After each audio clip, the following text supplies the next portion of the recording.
This is americasdemocrats.org, the weekly netcast for stand-up Democrats. I'm your host, Jim Hightower. At this patriotic time of year, celebrating Memorial Day, journalist David Shipler says President Obama's campaign against whistleblowing reminds him of covering Cold War Russia. Sociology professor Andrew Cherlin, at this time of graduations and weddings, notes that the growing economic disparity is having a negative effect on higher education and marriage rates. And Congressman Dan Kildee takes on the president over trade in an interview on the Bill Press Show. Are you tired of Tea Party Republicans and Rush Limbaugh dominating the airwaves? Do you want the facts you won't get on Fox or even on CNN? Then stay tuned. Our sponsor, 21st Century Democrats, works hard to get everyday Democrats involved in returning our party to its roots and to success at the ballot box. Sit back and listen, then stand up and fight. And follow 21st Century Democrats on Facebook for all the latest progressive news. We're glad you can join us. Barack Obama promised to be the most transparent president, but journalist David Shipler writes that this liberal constitutional lawyer has made covering national security like trying to cover Moscow during the Cold War. And we say hello to David Shipler, reported for the New York Times from 1966 to 1988 in New York, Saigon, Moscow, Jerusalem, Washington, and is a Pulitzer Prize-winning author. His latest book, Freedom of Speech, Mightier Than the Sword. Dave Shipler, thank you so much for joining us today on americasdemocrats.org. I'm glad to be with you. Great to have you with us. You paint a picture of deteriorating relations between the government and the press. It's always been a tense relationship, but haven't things gotten worse under this Democratic president? They seem to have gotten worse because of the leak prosecutions, which are unprecedented in their number. So I think that, when you talk to reporters who are covering national security, they'll tell you that it's a lot more difficult now than it used to be. There used to be a kind of easy give and take to some extent with officials. And the fear now about being prosecuted is so extreme that even officials who are spokespeople for agencies and who are authorized to talk to the press about things have to clear everything, 3 ways to Sunday before they'll give any information. So it's a very fraught relationship, I think, and that's, I think, largely because of the war on terrorism. It's a highly classified, secret set of activities, and obviously there's sensitivity in the government about what gets out. But in addition to that, I don't know. I try to get into the mind of the president. Here he is he taught constitutional law. He's supposed to be a liberal. I don't think he's really as liberal as some of us would like to think, but he, and I can't get inside his mind except I have this one little insight that's in the book that came from Jane Mayer of the New Yorker, who's a superb reporter, and she wrote a good deal about torture, and she told me that right after Obama came into office, she went to see a White House official, a senior White House official, and asked him whether, or her, I'm not sure whether it was he or she, asked whether there would be prosecutions of torturers, whether the CIA people or contractors would be charged criminally. And this person said no, because the last thing a new liberal president with no national security experience needs is a rogue CIA. Now, she was quite struck by that, and I have no idea whether that is what Obama himself has been concerned about, or whether this was just one staffer. But boy, the idea that the CIA could just go off rogue without the president's authorization, doing stuff, and perhaps even against the president, would be pretty chilling, very chilling, in fact. So, but I do think, Democrats do have a tougher time than Republicans proving their national security credentials. I mean, they come in with a bias against them, that they're soft on the national security, they're soft on terrorism, which is absurd, but, it's out there in the public mind. So I kind of have a feeling that a Democratic president has to, prove again and again that he or she, I think we'll see this with Hillary Clinton if she gets elected, is very tough on all of these issues. So that's my guess anyway. But it's not a happy situation, and it's not just a matter of the press. It's a matter of the health of the Bill of Rights. The Fourth Amendment has been, which requires warrants for searches and seizures, has been undermined very severely. And I think that Obama had an opportunity. We're far enough away now from 9/11 to begin to dial back some of this. He's not done it, and I'm afraid he's going to leave us with a very unfortunate legacy. Well, it is bothersome to me as well, and critics of the administration point out the irony that the only people convicted of crimes are not the government officials who commit them, but the officials who blow the whistle. Has it become the case where telling the truth in government can be criminal? Well, of course, it can be criminal. I mean, especially if you're disclosing classified information. But even if you're not, there are people who have been threatened with severe prosecution, even though they haven't disclosed classified information. They've just disclosed embarrassing information. Thomas Drake of the NSA is an example of that. I have a long chapter in Freedom of Speech about him and what he went through. They searched his house brutally. Every search is brutal. I've been along on police searches. They're no fun for the people who are the targets, believe me. The police call it tossing the house, and it's an apt term because they go in and empty drawers and bookcases and look under mattresses, and they leave the place a mess. And this happened to Tom Drake, and he said he could still remember the look in the eyes of his wife and his kids. And he couldn't even find a word to describe the look, because what happens is that leakers don't tell their families what they're doing because they don't want to implicate them.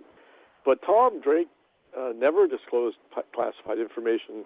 He disclosed information to the Baltimore Sun, but none of it was classified. And finally, the government had to withdraw the charges, basically, and scale them back down, and they got him to plead guilty to a very minor charge called unauthorized use of a government computer. But in the meantime, he lost his job 5 years before he was due to get a pension. He is really unemployable in the intelligence area now. He works in an Apple store in Bethesda, Maryland, and he likes it very much, but it's a $50,000 a year job as opposed to a $150,000 a year job. He spent a lot of money on a lawyer, and basically was close to being ruined financially. His marriage was extremely damaged by the whole experience because his wife worked as a contractor for the NSA and did not approve of his jeopardizing the family's well-being by doing this. I mean, the two things that he told the Baltimore Sun about were the misuse of government funds, because he discovered that the NSA had spent millions of dollars on a whole computer system that never worked, and the other was the violation of the Fourth Amendment by turning the NSA's computer monitoring apparatus internally into the United States when it's supposed to be just external, abroad, without getting warrants for the surveillance that it was doing. So he didn't go to jail, but he was really damaged, even though he did not disclose any classified information. And most of the cases have never gone to trial. Jeffrey Sterling is Jeffrey Sterling is a former CIA guy who was accused of giving James Risen of the New York Times information about a bungled CIA program to give Iran doctored plans for a particular piece of equipment in nuclear weapons. And the suspicion is that the Iranians, with their Pakistani expertise and Chinese expertise and so forth, were able to see this problem and fix it and make use of the plans, even though the plans were supposed to screw up their whole nuclear program. So anyway, Jeffrey Sterling was actually tried and convicted of that. But most of the other leakers who've been prosecuted have ended up pleading guilty, or they've gotten off. many of them have pleaded guilty because they just don't have the money to hire lawyers. I mean, it can cost $1 million to defend yourself in that kind of case. And so, when the government will give them a slightly lower sentence, and they'll go for that. We're speaking with Pulitzer Prize-winning author Dave Shipler. His latest book is Freedom of Speech, Mightier Than the Sword. Are there similarities between reporting on national security in Washington and the reporting you did in Moscow about dissidents? Yes, indeed. Unfortunately, when you talk to national security reporters in Washington now, you hear that that they're using all kinds of methods that are similar to what we used in Moscow. I mean, for example, of course, we didn't. When I was in Moscow, there was no internet, no email, no cell phones. But I always used to go to a payphone to call a dissident to see if I could come see the person, if the person had, in fact, had a phone. I mean, and a lot of the dissidents had their phones disconnected by the government, so sometimes I would just have to go to their houses. And there was one guy, for example, Roy Medvedev, who wrote a lot of very interesting stuff about the Communist Party. He had been a communist. He was expelled from the party after he wrote a history of Stalinism. And he had a phone still, but the understanding was that we wouldn't use it because he didn't want to get it cut off. So one day of every week, I can't remember, I think it was Thursday, he would be home, and you knew he'd be home. So you could just drive out to his apartment and appear, and he would be there to talk to you. We would use magic slates in our apartment, these slates that you write and then you flip up the page and it disappears. So my wife and I would write, let's go see so-and-so, or we would use hand signals because we assumed our apartment was bugged. I would try very hard, if I was going, depending on who I was going to see, I would try hard not to be followed or to figure out if the KGB was following me. And national security correspondents now do not generally talk on the phone about anything substantive. They will, if they go meet somebody for coffee or lunch, they don't use a credit card because the credit card records can be traced and it can be shown that they were at the same place at the same time as a source. They certainly don't use email if they're smart, or they encrypt it. For example, Thomas Drake used Hushmail, which is an encryption program, the servers based in Canada, to communicate with a reporter. But of course, when you do all that kind of thing, or they use burner phones, which are hard to trace. But as one reporter said to me, the trouble is when you do all that, you're basically raising suspicions because you're indicating that you're doing something illegal or illicit, and that just gets the authorities even more concerned and more on your tail. So, I mean, Thomas Drake, for example, didn't go and visit the reporter at the Baltimore Sun for quite a long time, and then he went and saw her. I mean, it's Shobin Gorman was her name, although she will not acknowledge that he was her source, which is quite proper. The reporters have taken a vow of silence, and they won't confirm that this person was her source, but Tom Drake told me. And he managed to throw off the FBI's tail every time, except for the last time. Because he used to work for the CIA, so he knew how to do that. So he knew what he was looking for. He knew what he was looking for. So, I mean, it's really kind of crazy to have to work that way in the United States of America, but that's what it's come to, I'm afraid. When civil libertarians argue cases before the Supreme Court, they talk about the chilling effect of attempts to curtail First Amendment rights. Isn't there already a chilling effect caused by the self-censorship of journalists who don't have the stomach or the money to risk prosecution? There may be. I'm not sure, actually. It's like the old question that a park ranger was once asked by a tourist: how many miles of this cave are unexplored? I mean, you don't know. Because you don't know what you're not getting. You don't know, and James Risen of the New York Times has said this to me. He and other reporters, they don't know who is not calling them, for example. And, of course, neither they nor I know what stories might be suppressed by journalists who who don't have the stomach or the money. And the money is an interesting issue, because when you're talking about small publications, not the Washington Post, the New York Times, but some small magazine someplace, or an online blog or something like this. I mean, you're really talking about people with no deep pockets. So if they were subpoenaed, they would have to shell out a lot of money to defend themselves. I mean, you do need a lawyer to take you through the labyrinth of the justice system. It's complex, and you don't ever want to go in naked, all by yourself, without legal advice. So, yeah, I mean, I would guess that would be true. I mean, the PEN organization, the Organization of Writers, did a survey a kind of year or two ago, asking members if they hesitated to write about certain subjects or hesitated to do certain searches on the internet because they were afraid of being, getting under surveillance. And there were a percentage of writers who did say that yes, they did hesitate. There was one I remember who said who was going to research civil defense in the 50s or 60s, and decided against it because, what would happen if you put on, bomb shelters or nuclear weapons or stuff like that online? Who would be going after you or watching you? Frankly, I think that's paranoid. I mean, I don't hesitate to look at, stuff, and I did 2 books on civil liberties before the freedom of speech book, and I was, rummaging around in all kinds of areas. I was looking at the NSA and what they're up to and stuff. So I don't really hesitate to do it. But I'm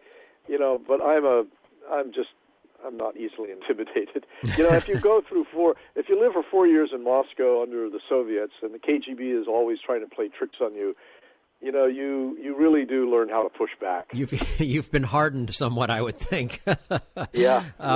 The surveillance protections put into place by Congress to protect privacy are now being used to whitewash government wrongdoing. Is the answer to the problems you cite going to be found in more legislation or anywhere else?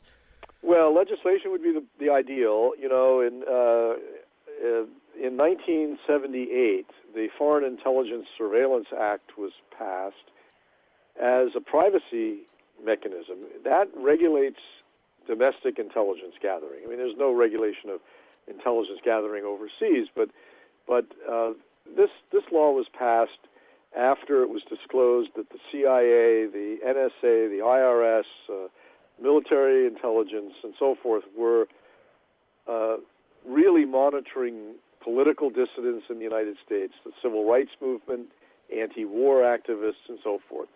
And all of this was put together in a really interesting, voluminous report by the Church Committee, headed by Senator Frank Church. And I would encourage anyone who's interested to go online and read it. You can read it, and you can read the affidavits, you can read the testimony. It's chilling. And the Church Committee managed to convince the Congress to enact a series of privacy laws. The Foreign Intelligence Surveillance Act was the centerpiece, but there are also laws protecting your credit reports, your telephone information, and all of that sort of stuff. And under the FISA law, you have to have a warrant from a secret court. This FISA law set up a secret court. It's composed of, I think now, 11 federal district court judges who sit as this court individually from time to time. And the FBI, usually it's the FBI or the NSA, probably the FBI mostly, will go to the judge with a warrant application and argue that this target that they want to go up on in the terminology, when they want to go up on this person, is a foreign agent, an agent of a foreign power or of a terrorist organization. And the judge will look it over and will probably grant the warrant. Most warrants, the vast majority of warrants, are granted. But there are time limits. There used to be, all kinds of limits on the kind of warrant you could get and the kind of surveillance you could do. And what happened after 9/11 is that the Patriot Act was passed. The Patriot Act is really just a collection of amendments to other laws, and it amended FISA rather extensively to make it much more permissive. That is, much easier to get a warrant. And then after the disclosure that the Bush administration was evading the law and having the NSA go and get warrants, having the NSA go and do surveillance without any FISA warrants, that was disclosed by James Risen and Eric Lichtblau of the New York Times in 2005. I think, yes, 2005. After that, Congress just basically codified those permissive procedures. It amended FISA in 2008, making it much easier to get warrants. And, one of the problems is every time it's up for renewal, it gets renewed. I mean, there are always some liberals in the House and Senate who try to tighten things up, and they never succeed. When Leahy was chairman of the Judiciary Committee in the Senate, he had a bill all the time, and nobody, either it wouldn't get out of committee, or if it did, it just got killed on the floor. So the legislation is the best way to go. I mean, the other route would be the courts, and it would be nice if we had federal courts that were as concerned about our privacy as the framers of the Constitution were, and they really were. Believe me, they were. I mean, they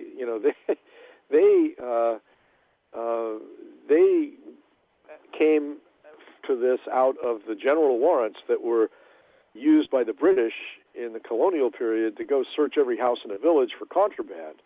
And it's very interesting to read the language of the Fourth Amendment, because the word secure is in it.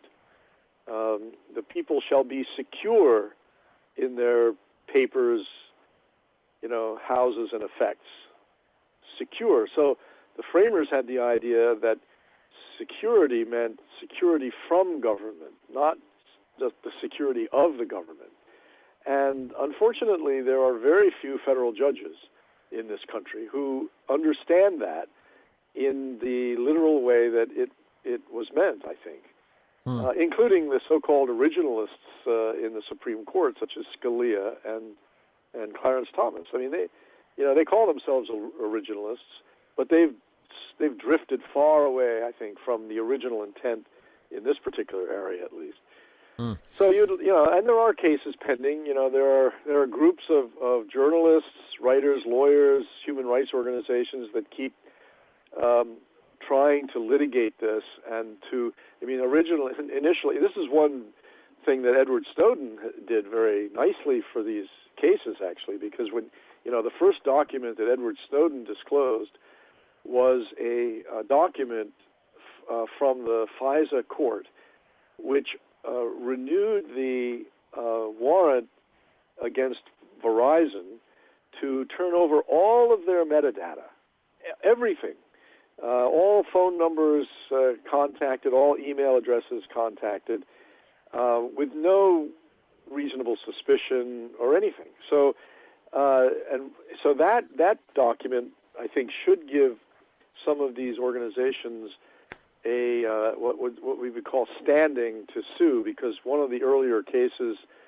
got thrown out because, this is the catch-22. The judge said, well, you don't know if you've been under surveillance, therefore you don't have standing. You can't show that you have been damaged by this surveillance activity. Well, now it's probably, I think they could make the argument anyway, that since everyone has been under surveillance, right. They do have standing. But we'll see where that goes. I don't know. I mean, we have a Supreme Court now that's not. I think it would be very unlikely to curtail the government's activities in this regard. But you never know. Yes, and you can be sure that somebody just heard every word we said. I'm sure. In Moscow, my wife and I used to joke that if the KGB had to listen to our dinner table conversation, we probably had driven a lot of agents right around the bend. They unbugged your house. Yeah, so right. I do my part for the NSA. Very good. Dave Shipler, Pulitzer Prize-winning author. His latest book, Freedom of Speech, Mightier Than the Sword. Dave, thank you again for joining us today on americasdemocrats.org. We do look forward to having you back again soon. Thanks very much for having me. You're quite welcome. And this is americasdemocrats.org, the weekly netcast for stand-up Democrats.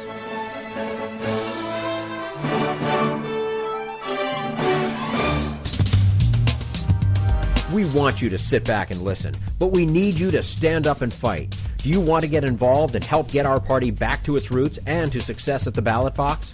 You can make your contribution to Democrats for America's Future and help us keep this show going and to elect Democrats who will stand up for democratic principles. Go to americasdemocrats.org and click on Donate at the top of the page. This is americasdemocrats.org, the weekly netcast for stand-up Democrats. Professor Andrew Cherlin makes a link between the shrinking middle class and the rates of college graduation and marriage. We'll talk to him about that in just a moment. Right now, we turn to Jim Hightower, America's #1 populist, for his common sense commentary. Near my home in Austin, Texas, there's an old refurbished motel with a keep-it-real attitude that is expressed right on its iconic marquee. No additives, no preservatives, corporate-free since 1938. The good news is that more and more businesses across the country are adopting this attitude, providing a buy local, uncorporate, anti-chain alternative for customers. Food shoppers and restaurant goers, for example, have made a huge shift in recent years away from the likes of McDonald's, Pepsi, and Taco Bell, preferring upstart independent outfits with names like The Corner, Caleb's Cola, and U.S. Taco Company. But, guess who owns those little alternatives? Right, McDonald's, PepsiCo, and Taco Bell. Leave it to ethically challenged profiteering monopolists to grab such value-laden terms as genuine and honest, empty them of any authenticity, then hurl them back at consumers as shamefully deceptive marketing scams. In Huntington Beach, California, U.S. Taco Company poses as a hip surfer haunt, with a colorful Day of the Dead Mexican skull as its logo. The airy place peddles lobster tacos and other fancifuls at $3 or $4 each. Very unfast foodie. Nowhere is it whispered that this is a big chain outlet created by a group of Taco Bell insiders. They even usurped the enterprising word entrepreneur, stripped it of its outsider connotation, and twisted it into a corporate vanity, calling themselves intrapreneurs. This is Jim Hightower saying, however, reality will out. Small and local has a genuine feel and flavor that the imitators can't sustain as they sprawl out into 10,000 stores. And as they do, it becomes obvious to customers that they've been duped, and that's not a good marketing strategy. Need an antidote to the progressive blues? Want some good news about how grassroots folks are rebelling against the corporate powers and winning? Well, here's an easy-to-swallow pill for you, the Hightower Lowdown.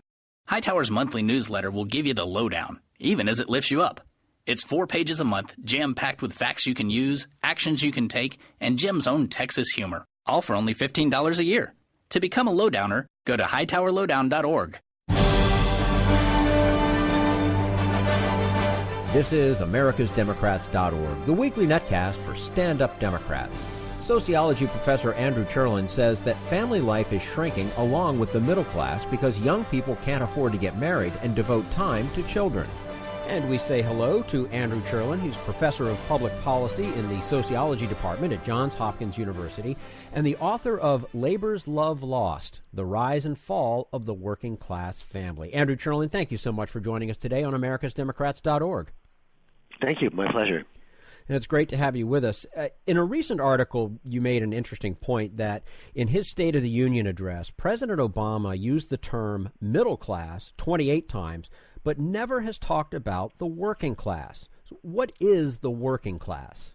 It's kind of fallen off the map, hasn't it? Politicians don't seem to want to use the term as if it's an insult to call somebody part of the working class. So what is it? It's the people with, say, a high school degree but not a 4-year college degree who would have taken all those factory jobs that we used to have if they were still around. The people who don't have enough education to break into the kind of white-collar college graduate group and who are taking what's left in the middle of the labor market. That's what I think of as the working class. I would think they're somewhat different from, say, the 4-year college grad who's got much better opportunities now. Because what's happened for these people in the middle is that the middle of the labor market has really declined, and that's what the would-be working class, if you want to say that term, is having problems with. You know, given the disappearance of the middle class and the widening income gap in America, why does it matter what we call classes of people who are doing worse than they have in the past?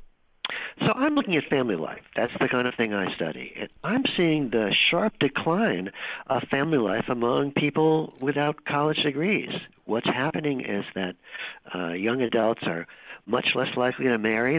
They form short-term living together relationships, and they're going ahead and having kids without marrying in relationships that really are pretty unstable, that don't last very long.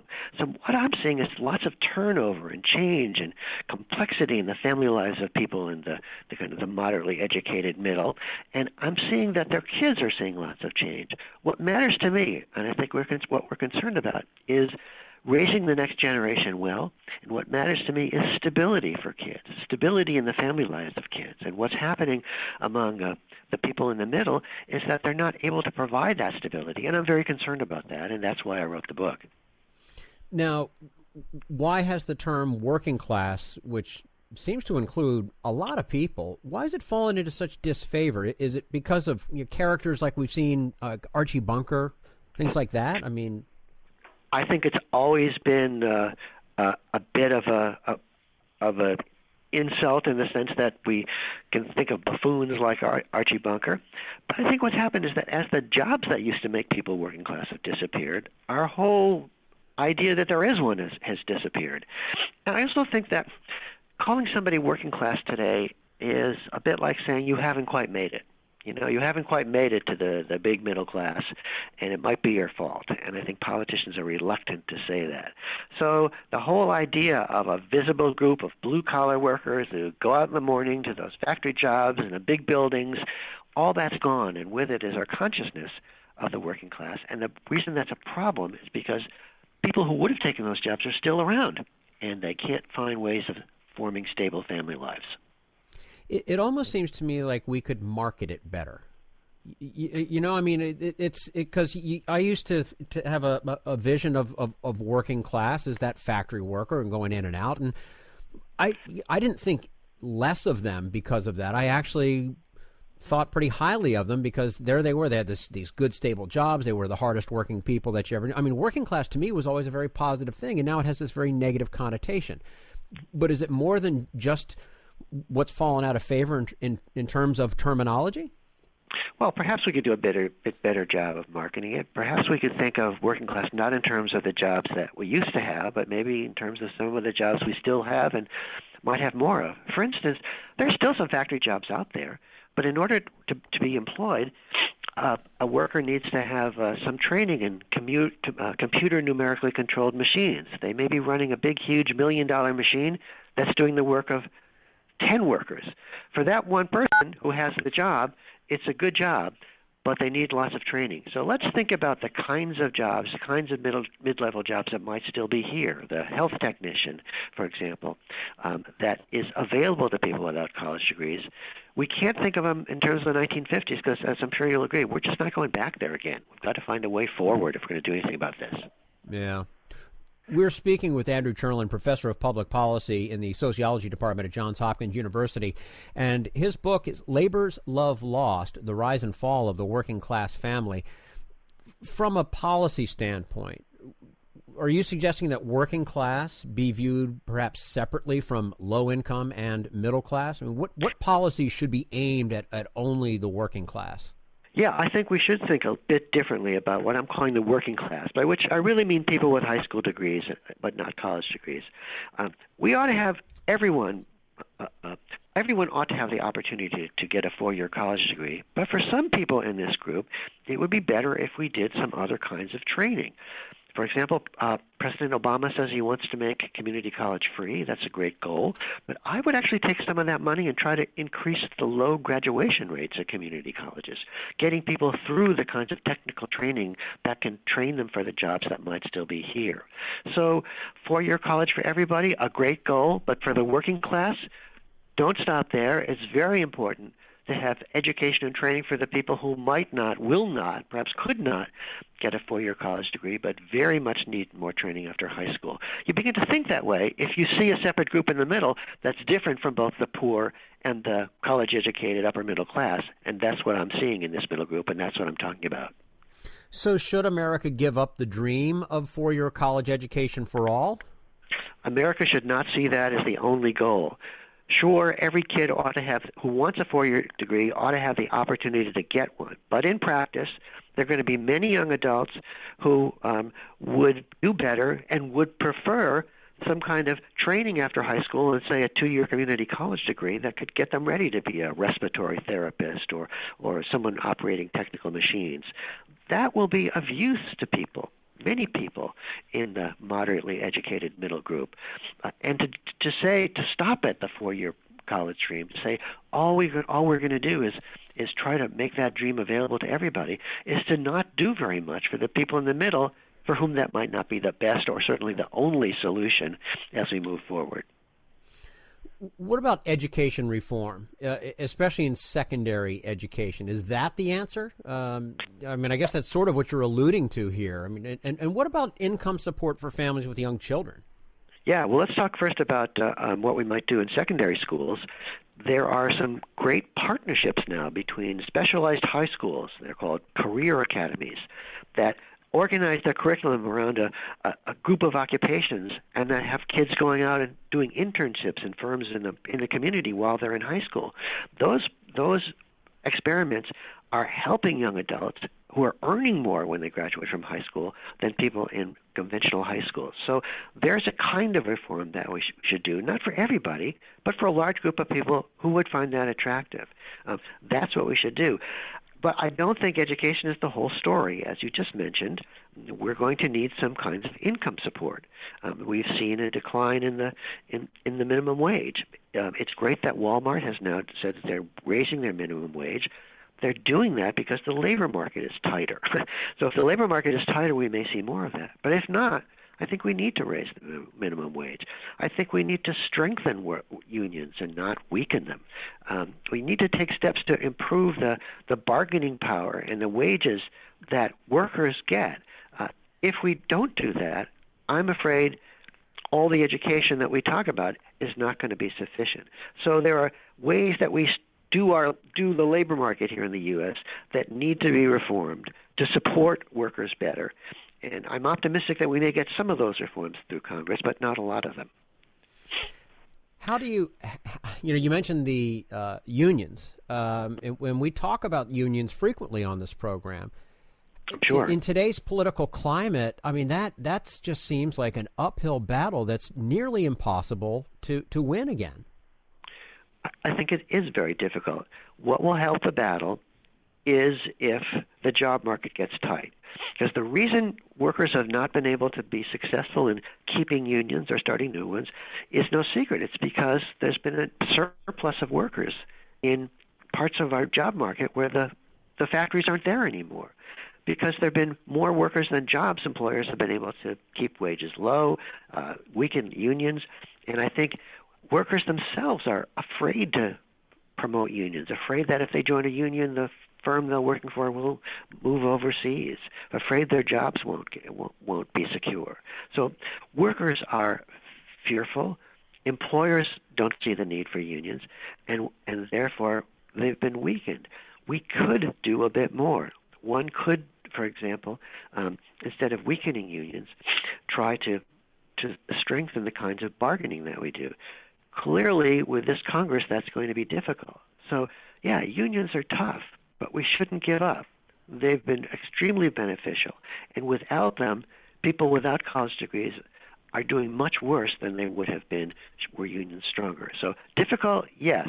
Hard to figure out exactly what we do, certainly. But we've made policy choices that have weakened unions, and it would be great if we could reverse at least some of them. Do we see the potential growth for community colleges and vocational schools, given the climate that we're in right now? And would that help what you're talking about? Yes, for sure. I think we will see a growth in community colleges and vocational schools. I think we are seeing that growth, and I think that will be a help. How many jobs are out there for the people who go through those community college programs? Well, I think there are some, but maybe not quite enough. And so while we need to be concerned about education, we also need to do something to support the wages of people out there who are taking the kinds of jobs we have now. Wage subsidies, just like something called the Earned Income Tax Credit, which your listeners are probably aware of, that provide essentially a boost in income once a year for people with low-wage jobs. So we need to train people, but we also need to support them. The combination of both, we hope, will provide enough so that people in the middle of the job market can see a stable life in front of them, can wait to have kids until they're ready, can form stable family lives, and can do well by the children we need for the next generation. Okay. Andrew Cherlin, professor of public policy in the sociology department at Johns Hopkins University and the author of Labor's Love Lost, The Rise and Fall of the Working Class Family. Professor, thank you so much for joining us today on americasdemocrats.org. We look forward to having you back again soon. My pleasure. Thank you very much for having me. You're quite welcome. And this is americasdemocrats.org, the weekly netcast for Stand Up Democrats.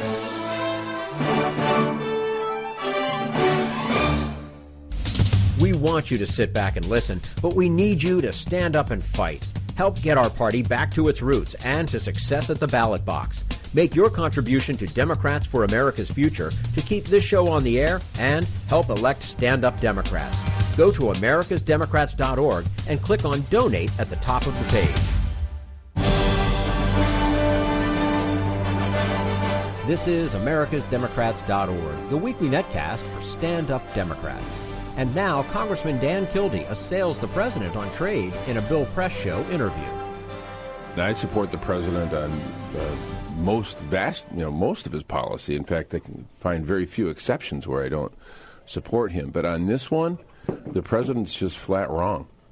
He's wrong in terms of the policy, in the way he's managing this in terms of the politics. It's not constructive. Members of Congress, Democrats and Republicans, not only have a legitimate role, we have the only constitutionally defined role in regulating trade among nations. So the notion that somehow we are being treated almost like interlopers into this process, and we should just sort of sit down, be quiet, and let him get his work done, which is sort of the approach that it's felt like, it's not constructive. It does not help. And it's not helping his cause, because many of the members who might otherwise be open on this question, not myself because I know too much about it, but some of the members that are open to it. There's no going back. Yeah, there's no going back now. They have not been impressed with the way in which the president has conducted this. Now, have we had lots of discussions about it with him? Sure. But the answers that we're getting and the access to the documents themselves are so basic. It's not transparent. Parts of it, it's obtuse. We don't even see the proposals from other countries. The only language that we get access to is the language that has been agreed to. And some of that, there are redactions that make it very difficult to see and understand the full context. It has been frustrating. I've been to a lot of the briefings, seen a lot of the documents, gone through the text, and it's difficult to discern, for one thing. I'm a relatively intelligent person. Relatively. Yeah, well, after it's all, all relative. I'm a member of Congress. Yes. That's right. But what's your comparison point there? Right. Yeah, I hear you. I've been doing public policy my entire life, and I have a fairly good handle on all this. But it's difficult to understand some of the elements outside of the context and without the help of experts that I rely upon, and even the advisors that have been tapped by the administration to provide guidance don't feel like they've had, there's a really good article in Politico this morning on this, don't feel like they've had good access to the documentation in a way that makes it meaningful. So for the president, and again, don't get me wrong, I have been standing with and behind this president on a lot of big fights, but I don't pledge loyalty to a president or to a party. I work for the people who sent me here. I come from Flint, Michigan. And when I start looking at trade deals and think about the history of trade deals, and I hear the same language and same descriptions and the same assurances and the same sort of warnings, oh, this is different, this is different, this is different. They're different in the same way. It's just a different time and a different place. And I think it's really, it's disappointing that what might end up being the defining battle, at least in the second term of this presidency, and maybe one of the defining battles of his presidency, is sort of fall into this place where he found it necessary not just to disagree with other fellow Democrats, other members of Congress, but to impugn the integrity of those members. We don't do that. I think the problem here is that very often trade deals are not about trade. And I think that's really what's happening here.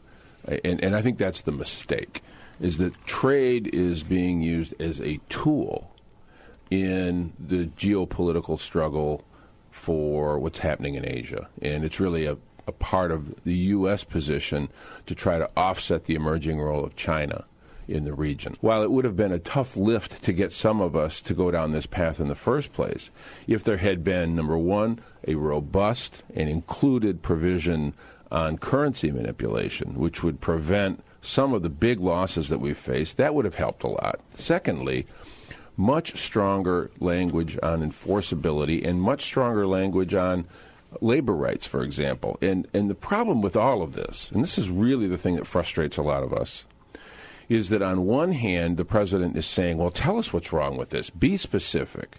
Point out. Yeah. And we're trying to be as specific as we can.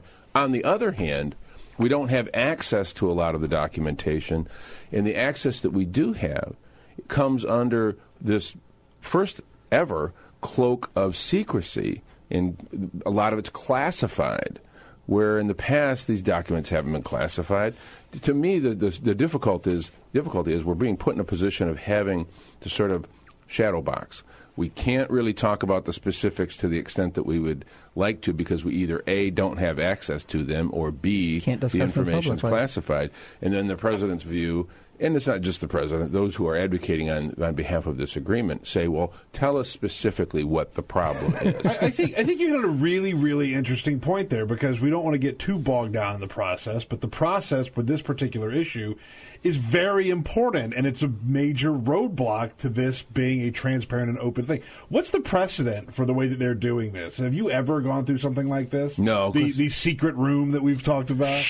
Yeah, right. Have you ever seen this before? Not since I was in 6th grade in Catholic school. No. Of course, this is the first trade agreement that I and most members of Congress have had to deal with. Mm-hmm. There's been a sea change in terms of membership. I'm in my second term. But I have been, obviously involved in local government and representing my home community, a pretty close observer of past trade deals, and I've not seen anything quite like this. Now, admittedly, it's a far more complicated deal. It's nearly 40% of the global economy is affected by this trade deal, which to me elevates the need for us to be very careful and very sort of thoughtful about this whole thing. The other thing that bothers me about this is that there's not like this great big NAFTA clock on the wall ticking down to the date at which point the whole thing kind of blows up. We should do this right. 40% of the global economy, and I'm hearing that, we really can't put currency in this deal. Why not? It's possible that we would have all these really strong provisions on labor rights, on environmental protections, of course of which I'm not convinced we have at all, quite the contrary. And no one knows if we have. But even if we did, even if we had a strong agreement across the board, but failed to deal with currency, we could see countries like Japan manipulate the yen against the dollar, and everything that we gain through all the other provisions of a trade agreement can be lost by the differential between currencies. And so if we were to open our markets, in fact, reduce tariffs, say, for instance, on U.S.-made trucks, which right now is one of the few areas where we have some protection against currency manipulation by the Japanese, we take down those tariffs, and then we don't have any protections on currency.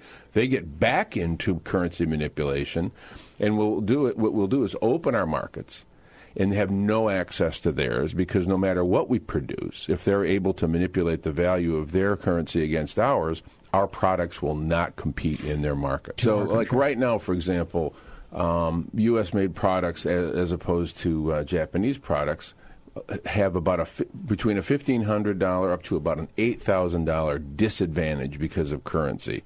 And, of course, one of the things that we keep hearing is, well, the Japanese are not currently actively involved in currency manipulation. Okay. But that doesn't mean that they won't be at some point in time. I mean, I was in Japan. I met with Prime Minister Abe. It's very clear what their goal is by being involved in the Trans-Pacific Partnership. Increase exports. And increase exports to the United States. Not once did we hear what we really need here in Japan is access to the great products that you're building in the United States. 6% of vehicles sold in Japan are produced outside of Japan. Yeah. 6%. I mean, that's a closed market. The most important thing is to require Vietnam to allow for independent trade unions. Right now, there is one labor union in Vietnam, the VGCL, and it is essentially a wholly controlled entity of the Communist Party, which is really one in the same with their government. So when this so-called union is negotiating with state-owned, partially state-owned corporations, it's me negotiating with me over what I want. Yeah. And so unless they allow for independent trade unions, which starts with the right of association, which is not allowed in Vietnam. People are jailed for trying to create independent. I met with one trade unionist who had recently been released from prison for 4 years for simply trying to organize a union independent of the VGCL. And there are still others sitting in prison in Vietnam right now for doing the same thing. How we can imagine that they will suddenly overnight become this open society with open competition and free association, free speech, the right to organize, in order to enter this trade agreement. The agreement says that Vietnam will comply with so-called ILO standards, International Labor Organization standards. But my view on this is, show me. You know, but there's no indication that that is actually what's going to happen, number one. Second, there's no indication that Vietnam is being transparent at all in its dealings with us. They say they're going to do it. There's no timetable. Are they going to change their constitution, for example, which says that they have this one labor union, this one and only labor union? No provision, no assurance that that's going to happen. And here's the problem. You know, theoretically, I suppose it's possible that they would do this. It would mean changing the structure of their government and economy in order to do this. Why don't we say, okay, Vietnam, here's the deal. Do it. Then we'll start negotiating with you about being in the Trans-Pacific Partnership. This thing's almost written, almost completely written, which is another question about why we're now granting authority to the executive branch to negotiate something that's already negotiated. But if we're going to do this, and it's going to be a so-called high standards agreement, let's do it right. There's no time clock ticking that says we have to have this done by September. If it's going to happen, do it right. That's all for americasdemocrats.org. Thank you to all who made today's show possible. David Shipler, Andrew Cherlin, and the entire Bill Press team. And thank you for listening. If you liked what you heard, please get involved in our efforts to keep this show going and to elect Democrats who are bringing the party back to its roots. Go to americasdemocrats.org and click on Donate at the top of the page. And be sure to find 21st Century Democrats on Facebook. For americasdemocrats.org, I'm your host, Jim Cuddy.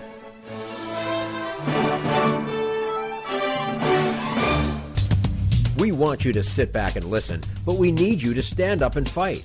Join us. Support the show and help elect Democrats who will stand up for democratic principles with your contribution today. Go to americasdemocrats.org and click on Donate.